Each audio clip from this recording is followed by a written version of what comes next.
दोस्तों नमस्कार। आपके अपने चैनल घटना चक नॉलेज पर आप सभी लोगों का बहुत बहुत स्वागत है इस भौतिक विज्ञान की क्लास में, जिसमें हम RRB, NTPC, ALP, group D आदि एग्ज़ामों के पूछे हुए प्रश्न जो रेलवे से संबंधित हैं उन सभी प्रश्नों पर आज हम चर्चा करेंगे, जिसमें हम 30 महत्वपूर्ण प्रश्नों पर व्याख्या सहित डेली बेस पर चर्चा करते हैं, जो आने वाले एग्ज़ामों के लिए बहुत ही महत्वपूर्ण साबित होगी। तो जिसने भी अभी तक पिछली क्लासों को नहीं देखा है, आप चैनल पर जाकर इसकी प्लेलिस्ट बना दी गई है, आप वहां से इन क्लासेस को देख सकते हैं। तो चलते हैं, शुरुआत करेंगे हम पहले प्रश्न से, जिसमें आज हमारा प्रश्न 61 नंबर से स्टार्ट होगा। आज का पहला प्रश्न है, सामान्यतया कुंजी का प्रयोग दो पुर्जों के बीच किस गति को रोकने के लिए किया जाता है?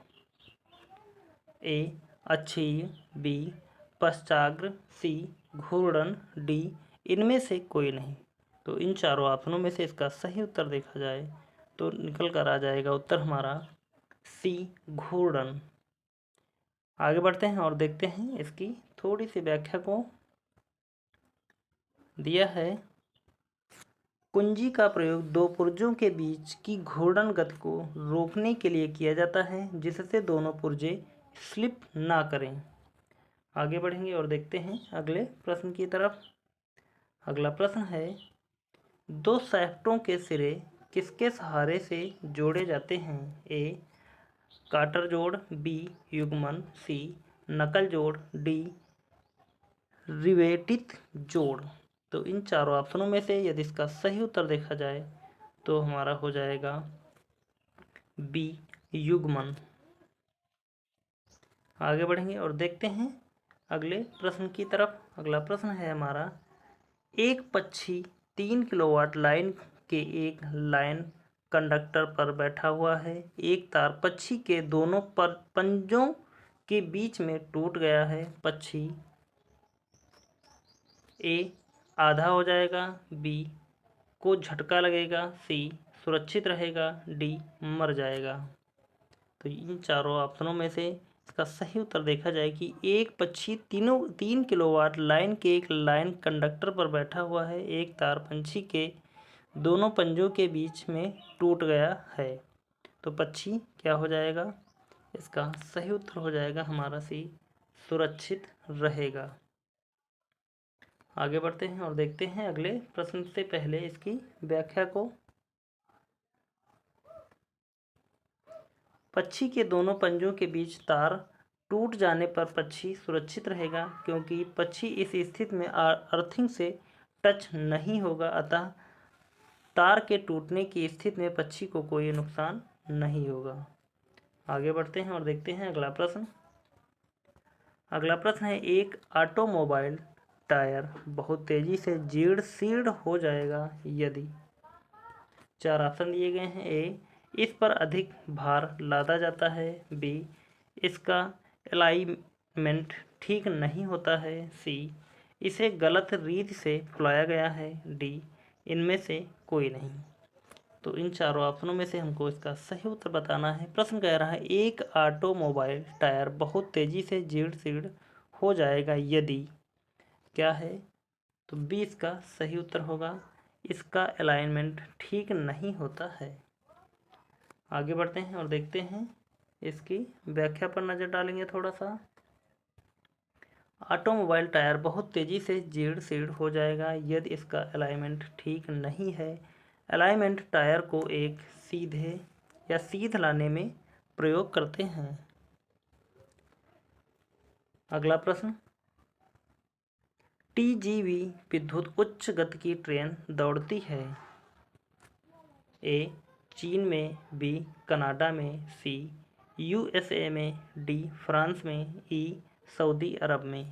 और यह क्वेश्चन आरआरबी कोलकाता जीजी परीक्षा 2005 में पूछा हुआ प्रश्न था।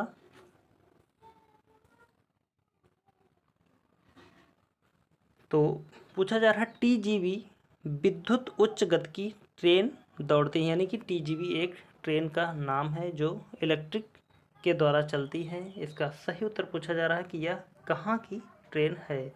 तो सही उत्तर हो जाएगा हमारा डी फ्रांस में यह ट्रेन पाई जाती है। आगे बढ़ते हैं और देखते हैं इसकी व्याख्या को। टीजीवी विद्युत उच्च गति से दौड़ने वाली ट्रेन फ्रांस में है। इसकी गति 300 किलोमीटर प्रति घंटा है। इंटरसिटी एक्सप्रेस भी तेज गति चलने वाली रेल है। इसका संचालन अंडरग्राउंड होता है। आगे बढ़ते हैं और देखते हैं अगले प्रश्न की तरफ। अगला प्रश्न है, ब्लैक कॉटन कहा जाता है, किसे कहा जाएगा? ए कपड़ा, बी कोयला, सी पुराने पर्वतों का झुंड, डी सोना। तो इन चारों ऑप्शनों में से ब्लैक कॉटन किसे कहा जाता है? तो इसका सही उत्तर हो जाएगा हमारा ए कपड़े को ब्लैक कॉटन कहा जाता है। यहाँ पर देखते हैं इसकी व्याख्या को। ब्लैक कॉटन एक प्रकार का कपड़ा है जो पर्यावरण मित्र यानी कि इको फ्रेंडली के रूप में जाना जाता है। आगे बढ़ते हैं और देखते हैं इसकी व्याख्या को। प्रकाशिक तंतु यानी कि ऑप्टिकल फाइबर का उपयोग मुख्य रूप से किस लिए किया जाता है? ए संचार, बी संगीत वाद्य यंत्र, सी बुनाई, डी खाद्य उद्योग। तो इन चारों ऑप्शनों में से इसका सही उत्तर देखा जाए कि प्रकाशिक तंतु का उपयोग मुख्य रूप से किस लिए किया जाता है, तो सही उत्तर यहाँ पर हो जाएगा हमारा ए संचार के उपयोग के लिए किया जाता है। आगे बढ़ते हैं और देखते हैं अगले प्रश्न को। अगला प्रश्न है हमारा, उस विकिरण ऊर्जा का नाम बताइए जिसकी न्यूनतम ऊर्जा है। क्या है? ए गामा किरण, बी यूवी किरण, सी दृश्य प्रकाश, डी सूक्ष्म तरंग विकिरण। तो इन चारों ऑप्शनों में से इसका सही उत्तर देखा जाए तो हो जाएगा हमारा डी सूक्ष्म तरंग विकिरण। उस विकिरण ऊर्जा का नाम सूक्ष्म तरंग विकिरण है जिसकी न्यूनतम ऊर्जा है। आगे बढ़ते हैं और देखते हैं अगले प्रश्न की तरफ। अगला प्रश्न है, क्रोनोलॉजी किसका अध्ययन है? यानी कि क्रोनोलॉजी में किसका अध्ययन किया जाता है? ए समय की अवधि का, बी दूरी का, सी जीवाश्म का, डी संवेग का। इन चारों ऑप्शनों में से यदि इसका सही उत्तर देखा जाए तो हो जाएगा हमारा ए समय की अवधि का। आगे बढ़ते हैं और देखते हैं अगले प्रश्न की तरफ। अगले प्रश्न में यहाँ पर हमें प्रश्न नंबर 70 पर सुमेलित कीजिए, यानी कि चार ऑप्शन के अनुसार पहले हमको इसको सुमेलित करना है और ऑप्शन के अनुसार हमको इसका उत्तर बताना है। तो चार ऑप्शन देखते हैं। चार ऑप्शन हमारे यहाँ पर दिए गए हैं। तो सबसे पहले हम इसका सुमेलन करेंगे।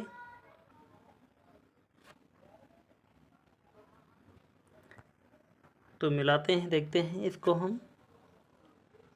यहाँ पर अगर डाल्टन देखा जाए तो डाल्टन का हो जाएगा परमाणु की संरचना, यानी कि यह सुमेलित है। मेंडलीव के द्वारा आवर्त सारणी दी गई थी। मैडम क्यूरी के द्वारा रेडियो सक्रियता की खोज की गई थी। जे टॉमसन इलेक्ट्रॉन की खोज की गई थी। तो यहाँ पर ए का 1, बी का 2, सी का 3, डी का 4। तो यानी कि चारों ऑप्शन पहले से ही सुमेलित हैं। तो यहाँ ऑप्शन के अनुसार देखें तो हमारा सही उत्तर निकल कर आ जाएगा ए का 1, बी का 2, सी का 3, डी का 4। तो ए वाला हमारा इसका सही उत्तर होगा। और यह क्वेश्चन आरआरबी जम्मू एएसएम परीक्षा 2006 और आरआरबी पटना एएसएम जीजी परीक्षा 2007 में पूछा हुआ प्रश्न है। देखते हैं इसकी व्याख्या को थोड़ा सा। डाल्टन ने परमाणु संरचना का प्रतिपादन किया। मेंडलीव ने आधुनिक आवर्त सारणी बनाई। मैडम क्यूरी ने रेडियो सक्रियता को बताया। थॉमस ग्राहम ने गैस के विसरण सिद्धांत को दिया, जबकि इलेक्ट्रॉन की खोज जे टॉमसन ने की थी।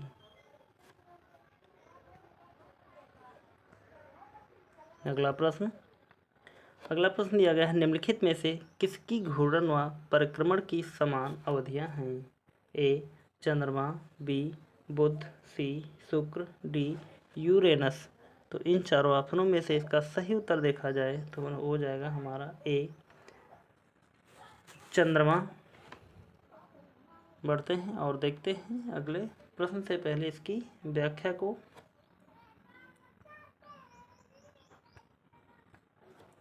चंद्रमा एक ऐसा आकाशीय पिंड है जिसकी घूर्णन एवं परिक्रमण की अवधि लगभग समान होती है, जो लगभग 27.3 दिन होती है।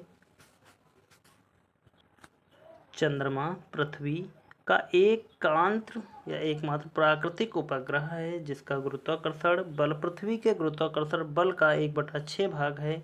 पृथ्वी से चंद्रमा की औसत दूरी 38,000 या 3,84,399 किलोमीटर है। आगे बढ़ेंगे और देखते हैं इसकी अगले प्रश्न को। यहाँ पर दिया गया है ब्लैक होल सिद्धांत की खोज किसके द्वारा की गई थी? A S Chandrasekhar, B Hargobind Khorana, C CV Raman, D S Ramanujan. तो इन चारों ऑप्शनों में से ब्लैक होल सिद्धांत की खोज जिसने की थी वह वैज्ञानिक थे एस चंद्रशेखर। ए वाला हमारा सही उत्तर हो जाएगा। आगे बढ़ते हैं और देखते हैं इसकी व्याख्या को। ब्लैक होल सिद्धांत की खोज एस चंद्रशेखर ने की थी। ब्लैक होल अत्यधिक आकर्षण क्षमता के तारे को कहते हैं जो आकर्षण के कारण प्रकाश को भी अपने से दूर नहीं जाने देता, जिसके कारण वह दिखाई भी नहीं देता। आगे बढ़ते हैं और देखते हैं अगले प्रश्न की तरफ।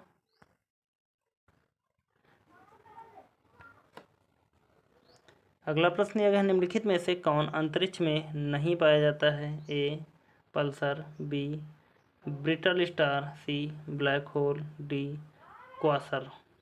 तो इन चारों ऑप्शनों में से यदि इसका सही उत्तर देखा जाए तो सही उत्तर निकलेगा हमारा बी ब्रिटल स्टार अंतरिक्ष में नहीं पाया जाता है। आगे बढ़ेंगे और देखते हैं इसके अगले प्रश्न को। अगला प्रश्न दिया गया है, हिमनदी से बर्फ पिघलना प्रारंभ होता है? ए उच्च सतह से, बी निचली सतह से, सी पूरी सतह से एक साथ, डी मध्य सतह से। तो इन चारों ऑप्शनों में यदि इसका सही उत्तर यहाँ पर देखें कि हिमनदी से बर्फ पिघलना प्रारंभ होता है, किस समय प्रारंभ होगा? जब निचली सतह से, हिमनदी से बर्फ पिघलेगा निचली सतह से। आगे बढ़ेंगे और देखते हैं इसकी व्याख्या को।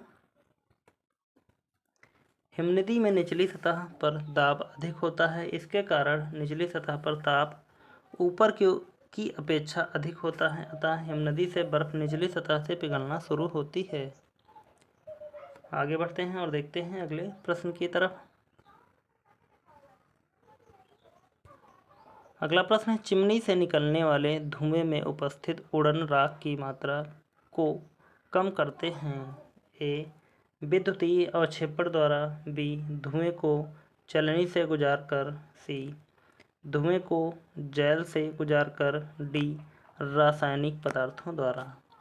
तो इन चारों ऑप्शनों में से यदि इसका सही उत्तर यहाँ पर देखा जाए तो हो जाएगा हमारा ए विद्युतीय अवक्षेपण द्वारा चिमनी से निकलने वाले धुएं में उपस्थित उड़न राख की मात्रा को कम करते हैं। आगे बढ़ेंगे और देखते हैं यहाँ पर इसकी व्याख्या को। चिमनी से निकलने वाले धुएं में उपस्थित उड़न राख की मात्रा को विद्युतीय अवक्षेपण द्वारा कम किया जाता है। उड़न राख में पाए जाने वाले मुख्य घटक SiO2, Fe2O3 एवं CaO हैं। देखते हैं, बढ़ते हैं इसके अगले प्रश्न की तरफ। अगला प्रश्न है, किस कारण ग्रह सूर्य के चारों ओर घूमता है? चार ऑप्शन दिए गए हैं। ए चुंबकीय बल, बी स्थिर वैद्युत बल, सी गुरुत्वाकर्षण बल, डी विद्युत चुंबकीय बल। इन चारों ऑप्शनों में से इसका सही उत्तर यहाँ पर देखा जाए कि किस कारण ग्रह सूर्य के चारों ओर घूमता है, तो सही उत्तर हो जाएगा हमारा सी गुरुत्वाकर्षण बल के कारण ग्रह सूर्य के चारों ओर घूमते हैं। आगे बढ़ेंगे और देखते हैं इसकी थोड़ी सी व्याख्या को।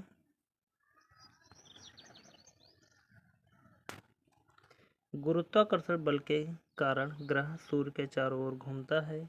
स्थिर वैद्युत बल के कारण परमाणु में इलेक्ट्रॉन नाभिक के चारों ओर घूमता है। आगे बढ़ेंगे और देखते हैं अगला प्रश्न। अगला प्रश्न दिया गया है, बैरोमीटर का पारा एकाएक नीचे गिरने पर क्या होता है? ए आंधी तूफान, बी वर्षा, सी साफ मौसम, डी इनमें से कोई नहीं। तो इन चारों ऑप्शनों में से इसका सही उत्तर हो जाएगा कि बैरोमीटर का पारा एकाएक नीचे गिरने पर क्या हो जाएगा? तो सही उत्तर हो जाएगा हमारा आंधी तूफान आएगा, तभी यह इसका मीटर नीचे गिरेगा। यदि धीरे धीरे ऊपर की ओर उठता है तो यह साफ मौसम इंडिकेट करता है। आगे बढ़ते हैं, देखते हैं इसकी व्याख्या को थोड़ा सा। बैरोमीटर में पारा एकाएक नीचे गिरने का अर्थ है कि वायुमंडल का दाब एकाएक कम हो गया है, इसके कारण आंधी तूफान आते हैं। आगे बढ़ेंगे और देखते हैं अगला प्रश्न। वायुमंडल में ऊपर बढ़ने पर हवा का दबाव होता है।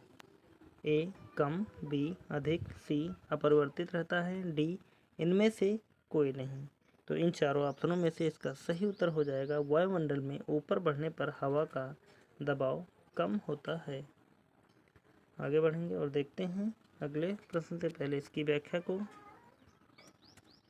वायुमंडल में ऊपर बढ़ने पर हवा विरल हो जाती है और वायुमंडल का दबाव कम हो जाता है। पृथ्वी की सतह के पास वायु दाब सबसे अधिक होता है। आगे बढ़ते हैं और देखते हैं अगला प्रश्न। वायुमंडलीय हवा का सर्वाधिक घटक कौन सा है? A oxygen, B nitrogen, C carbon dioxide, D जलवाष्प। तो इन चारों ऑप्शनों में से इसका सही उत्तर हो जाएगा कि वायुमंडलीय हवा का सर्वाधिक घटक कौन सा है। तो इसका सही उत्तर यहाँ पर निकल कर आ जाएगा हमारा बी नाइट्रोजन। वायुमंडल में कितने % नाइट्रोजन होगी? 78%, यानी कि 100% में 78% नाइट्रोजन होगी।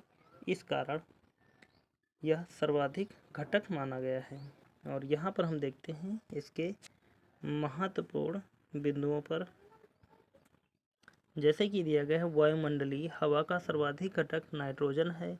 वायुमंडल में पाई जाने वाली गैसें प्रतिशत के रूप में निम्न हैं, यानी कि कौन कौन सी गैसें दिए गई हैं? नाइट्रोजन यानी कि N2 78.08%, ऑक्सीजन यानी कि O2 20.95%, आर्गन यानी कि AR 0.93%, कार्बन डाइऑक्साइड की बात करें यानी कि CO2 तो हो जाएगा 0.033%, जलवाष्प की बात करें तो हो जाएगा हमारा 1% मात्र।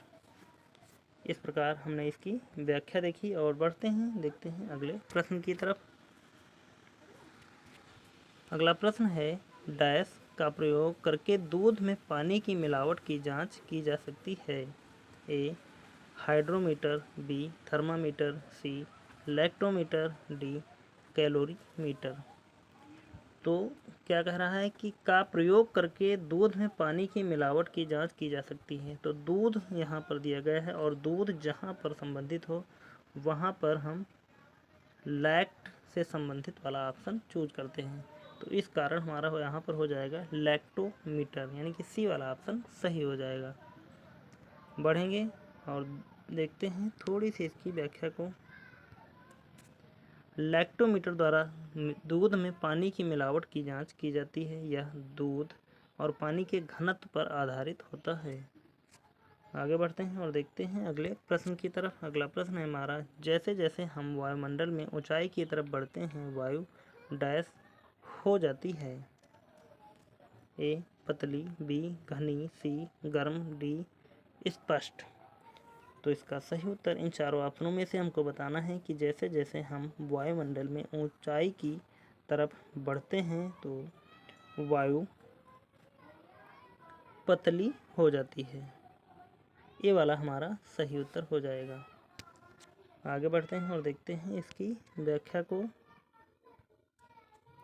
जैसे जैसे हम वायुमंडल में ऊंचाई की तरफ बढ़ते हैं, वायु विरल यानी कि पतली हो जाती है।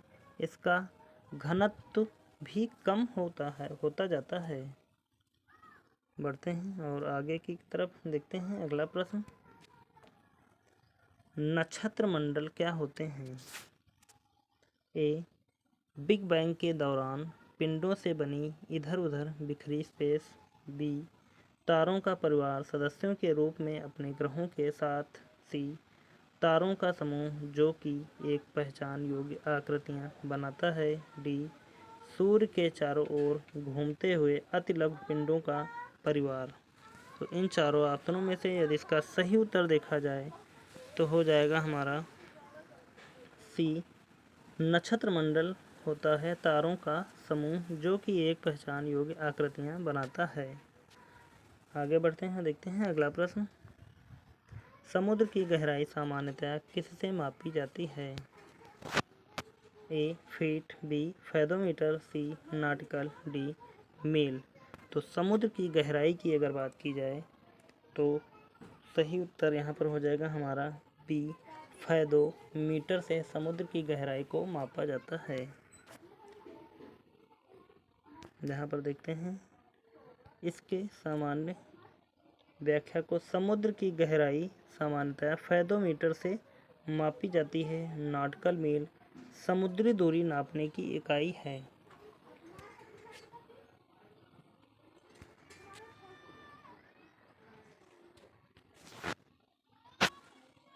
इनमें से कौन ठोस नहीं है? A, sodium. B, potassium. C, strontium. D, पारा। तो कौन सा ठोस नहीं होगा? चार ऑप्शन दिए गए हैं। यहाँ पर ऑप्शन के अनुसार अगर देखें तो हमारा पारा ठोस नहीं है, बल्कि पोटेशियम, सोडियम, स्ट्रांसियम यह सभी ठोस हैं।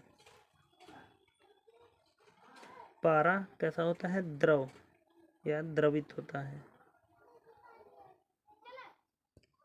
आगे बढ़ते हैं और देखते हैं इसकी व्याख्या को। सोडियम, पोटेशियम, स्ट्रांसियम ठोस पदार्थ हैं, परंतु पारा एकमात्र ऐसी धातु है जो धातु होते हुए भी द्रव है।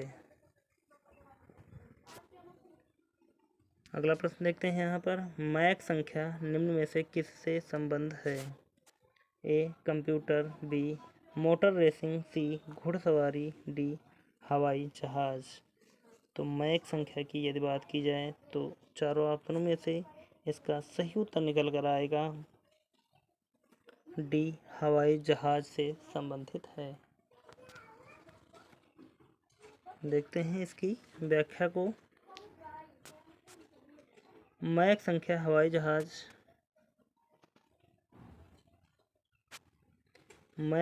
हवाई जहाज से संबंधित है। यदि किसी वायुयान की चाल ध्वनि के वेग से अधिक है तो उसे सुपरसोनिक यान कहते हैं। इसकी मैक संख्या 1 से अधिक होती है। अगला प्रश्न देखते हैं यहाँ पर। ट्रांजिस्टर का आविष्कार हुआ?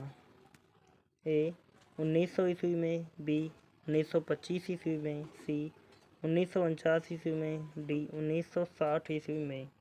तो इन चारों ऑप्शनों में से यदि इसका सही उत्तर यहाँ पर देखा जाए तो निकल कर आ जाएगा बी, 1925 ईस्वी में ट्रांजिस्टर का आविष्कार हुआ था।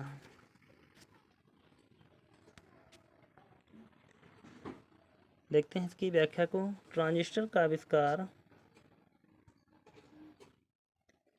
वर्ष 1925 में अमेरिकी वैज्ञानिकों द्वारा किया गया था। यह पी व एन प्रकार के अर्धचालकों से बनी ऐसी इलेक्ट्रॉनिक युक्ति है जो ट्रायोड वाल्व के स्थान पर प्रयुक्त की जाती है।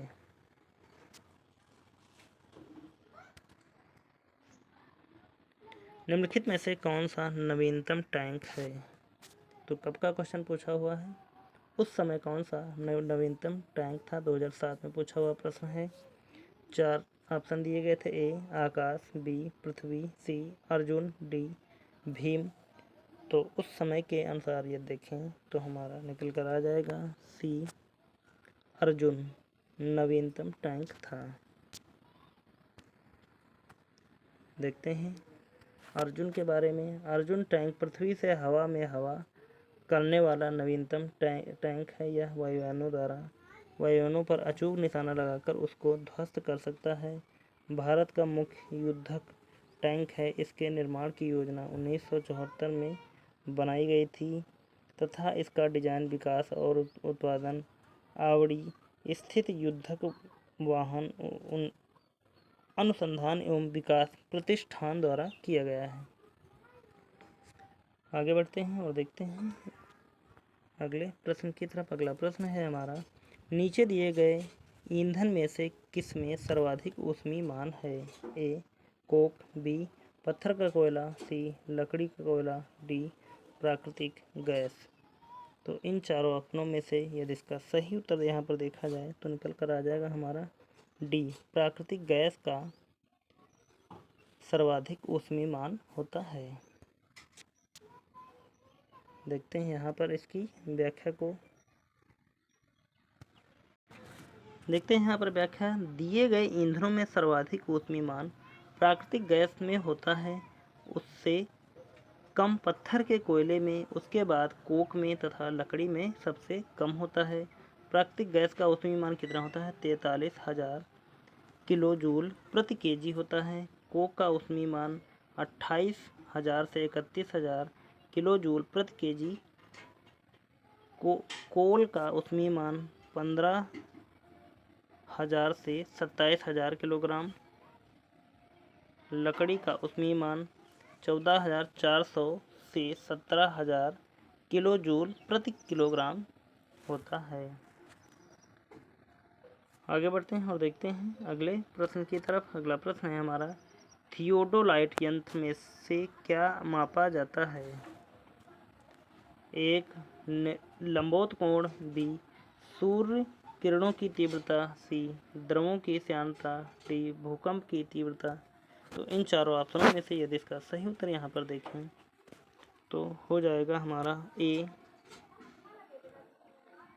लंबोत कोण। आगे बढ़ते हैं और देखते हैं अगला प्रश्न। मैंने एक कंकड़ समुद्र में मारा और समुद्र में उसकी लहरों का देखता रहा डैश। यह कथन किस वैज्ञानिक ने कहा है? दो ऑप्शन दिए गए हैं, ए ग्राहम बेल, बी न्यूटन। तो यहाँ पर इसका सही उत्तर हो जाएगा हमारा न्यूटन। बढ़ते हैं, देखते हैं इसकी थोड़ी सी व्याख्या को। उपर्युक्त कथन को करने वाले वैज्ञानिक का नाम स्पष्ट रूप से नहीं मिल पाया है। अधिक संभावना है कि इस कथन को न्यूटन को दिया गया या न्यूटन को कहा जाता है। तो यहाँ पर आज के हमने 30 महत्वपूर्ण प्रश्नों पर चर्चा की और व्याख्या सहित उन सभी प्रश्नों की व्याख्या को देखा। उम्मीद करता हूँ कि आप सभी लोगों को यह क्लास पसंद आई होगी, और यदि पसंद आई तो प्लीज़ सभी लोग एक बार सेशन को लाइक कर देना। चैनल को सब्सक्राइब नहीं किया है तो प्लीज़ चैनल को सब्सक्राइब कर लेना और इस क्लास को ज़्यादा से ज़्यादा शेयर कर देना। और क्लास अच्छी लगी तो प्लीज़ हमें एक अपना प्यारा प्यारा कमेंट छोड़ देना। और सबसे ज़रूरी बात, अभी तक जिसने भी पिछली क्लासों को नहीं देखा है तो वह चैनल पर जा सकता है और वहाँ पर इसकी प्लेलिस्ट बना दी गई है। इन सभी क्लासेस को आप बहुत ही आसानी से देख सकते हैं और उसके साथ में हिस्ट्री की प्लेलिस्ट बनी हुई है और हिंदी की प्लेलिस्ट बनी हुई है, ज्योग्राफी की प्लेलिस्ट बनी हुई है, पॉलिटी की प्लेलिस्ट बनी हुई है। उन सभी क्लासेस को आप देख सकते हैं और एंजॉय कर सकते हैं। तो मिलते हैं अगली क्लास में, तब तक के लिए धन्यवाद। जय हिंद। आपका समय शुभ हो।